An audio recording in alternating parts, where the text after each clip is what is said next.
Antes mesmo da gente escrever a equação de Schrödinger, a gente já vai poder resolver um problema, que é o problema chamado a partícula numa caixa rígida. Quando eu falo numa partícula numa caixa rígida, eu estou imaginando um elétron que está preso a um pedaço de fio de tamanho A. Um elétron que está preso no interior de um pedaço de fio, excelente condutor, mas que é limitado. O que acontece com o elétron aí dentro? Como esse material é excelente condutor, o elétron pode trafegar para lá e para cá como ele quiser. Ele não sofre nenhuma interação. Claro que isso é uma aproximação, né? Não sofre nenhuma interação no interior desse fio, mas ele não consegue escapar do fio. De fato, para escapar do fio, tem que impor um campo elétrico muito forte. Vamos supor que essa barreira que ele encontra para escapar do fio seja infinita.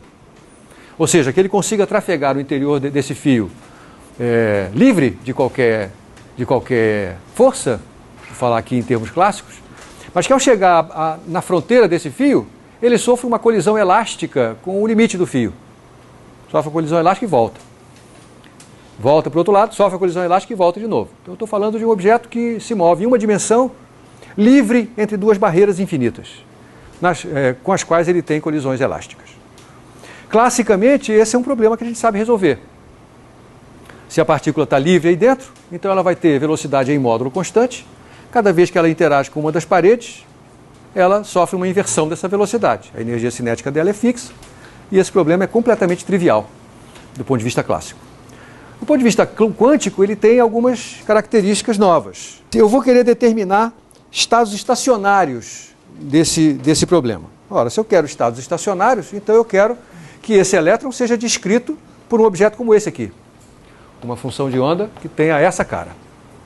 Eu quero que o elétron não seja capaz de escapar do fio.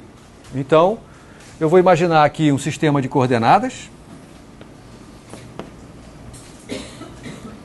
Aqui eu vou botar a origem desse sistema.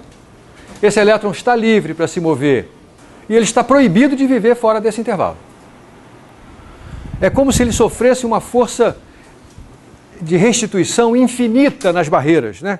Em cada uma das extremidades desse pedaço de fio. Quando ele chega no x igual a zero, ele sofre uma força infinita, que dura pouco, que faz com que ele inverta o sentido do seu movimento. A integral temporal dessa força é igual a 2mv, classicamente, porque ele vai sofrer uma inversão do seu momento, que era mv para um lado, passa a ser mv para o outro, então ele sofre uma variação de momento que é 2mv, portanto o impulso que essa força faz tem que ser 2mv. Essa força é infinita e dura um tempo muito curto, zero. Ela é representada por um objeto matemático chamado a função delta de Dirac. Uma outra maneira da gente descrever essa mesma coisa do ponto de vista de energias potenciais se nós nos lembrarmos que a força é, por definição, menos a derivada da energia potencial, nos lembrar disso, então, se eu estou falando de um elétron livre no interior desse segmento de fio, estou falando que ele pode ser representado por uma energia potencial, por uma função de energia potencial que é constante aqui dentro. Não é? Essa constante, o valor dela não tem significado físico, eu posso escolher como sendo zero. Mas a derivada dessa função, nas duas extremidades, tem que ser infinita. E para ela ser infinita, essa função tem que dar um salto. Posso representar isso assim. U é a energia potencial, entre 0 e A ela vale zero, e nas duas extremidades ela dá um salto infinito, para que a sua derivada dê infinito. Então essa é uma representação de uma função energia potencial que corresponde a essa situação que eu estou descrevendo. Mas a função de onda que descreve esse elétron, ela tem que ser zero fora desse intervalo, porque a função de onda está ligada à densidade de probabilidade de eu encontrar o elétron numa determinada vizinhança, na vizinhança de uma certa posição. Como o elétron não pode escapar do fio, essa probabilidade tem que ser zero fora do segmento x entre 0 e A. Para que a densidade de probabilidade seja zero, é necessário que a função de onda seja ela mesma nula. Então eu posso escrever, isso baseado em argumentos extremamente simples, que essa função que descreve o elétron, veja que eu estou me referindo apenas à parte espacial, que é só ela que me interessa, já que a parte temporal já sei quanto é. ela tem que ser zero fora do intervalo, porque é impossível encontrar o elétron fora desse intervalo. Eu estou dizendo que ele não pode escapar do segmento ou desse fio, né? Ela tem que ser zero. Mas eu sei que eu vou encontrar uma equação que descreve essas funções de onda, e essa equação vai ser uma equação diferencial. Então ela vai envolver derivadas daquela função. Ora, se ela vai envolver derivadas daquela função, essa função tem que ser derivável. Mas para a função ser derivável, ela tem que ser contínua. Isso quer dizer que essa função tem que ser zero nas extremidades. Porque se ela é zero fora, como ela é contínua, nos extremos ela tem que ser zero também. Uma exigência puramente matemática de continuidade da função de onda, que eu exijo já que eu quero obter uma equação diferencial em algum lugar, em algum ponto. Ora, se ela tem que ser zero nessas duas extremidades, e se ela tem que ter um comportamento do tipo superposição de ondas progressivas, como essas que eu estou desenhando aqui, eu poderia escrever a forma mais geral possível, que seria a seguinte. Essa é a forma mais geral possível para uma função puramente de x que tem um comportamento de onda. Vamos tomar isso como verdade e vamos impor a essa forma, a essa função de onda, as condições de contorno. Vamos ver o que vai acontecer. Vou calcular quanto vale essa função de onda em x igual a zero. Vou obrigar isso a ser zero. Mas quando eu faço x igual a zero, o que acontece aqui? Ó? O seno de zero é zero. O cosseno de zero é 1. Sobra o valor b. Portanto, b tem que ser zero. Sobra apenas a parte senoidal. E agora eu vou impor que se em x igual a também seja zero. Mas se em x igual a ficou só esse termo aqui, ficou a grande seno de k vezes a. E isso tem que ser zero, por continuidade. Eu tenho um produto de duas coisas que tem que ser zero. A, seno de Ka. Ora, para que o produto seja zero, basta que uma das parcelas seja nula. Mas o A não pode ser zero. Porque se o A for zero, como o B já é zero, se o A também for zero, a função de onda espacial é zero. Verdade? Se ela for zero, a densidade de probabilidade associada a ela é zero.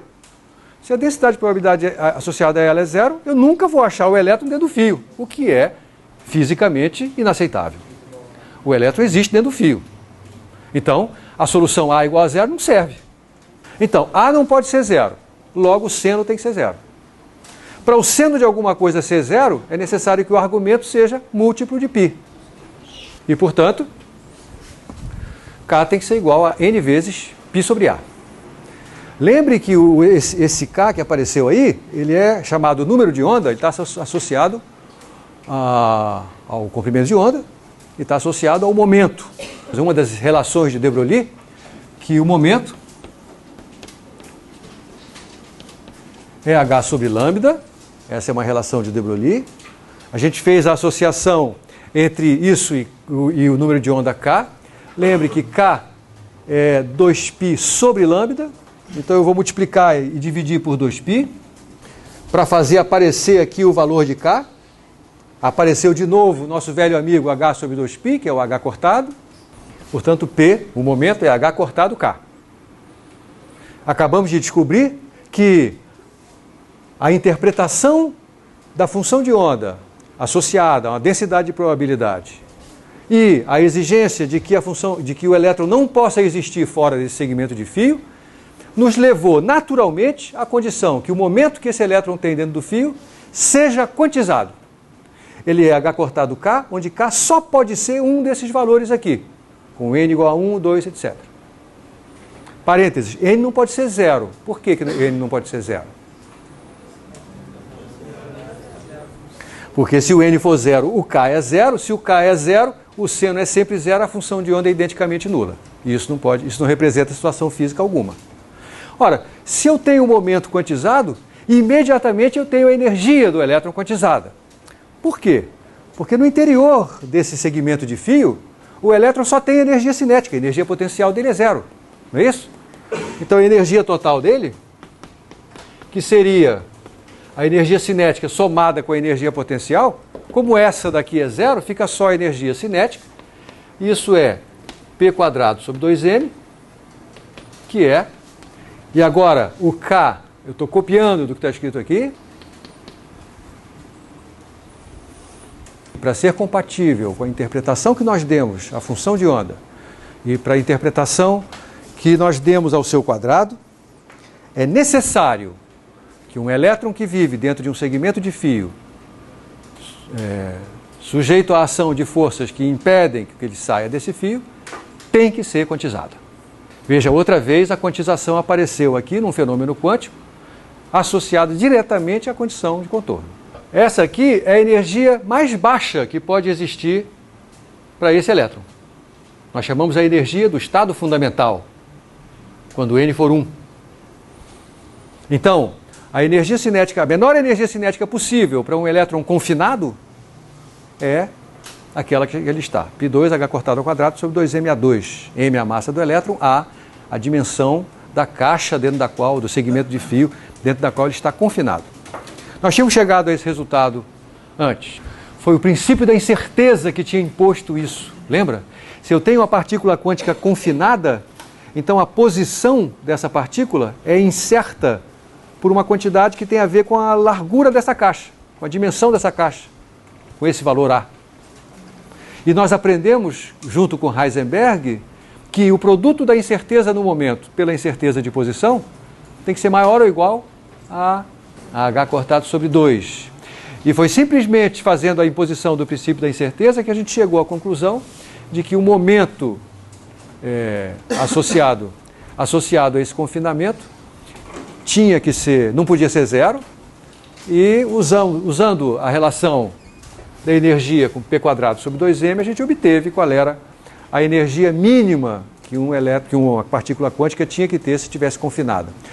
A gente chegou a esse resultado aqui, a energia tinha que ser maior ou igual a h cortado ao quadrado sobre 2ma2. E a gente agora obteve, com um raciocínio apoiado nos fundamentos da mecânica quântica, que essa energia, de fato, é maior do que aquele valor mínimo preceituado pelo princípio da incerteza. Na verdade, obtivemos também o fator na frente. Esse fator é maior do que 1. O fator é quase 10. Né?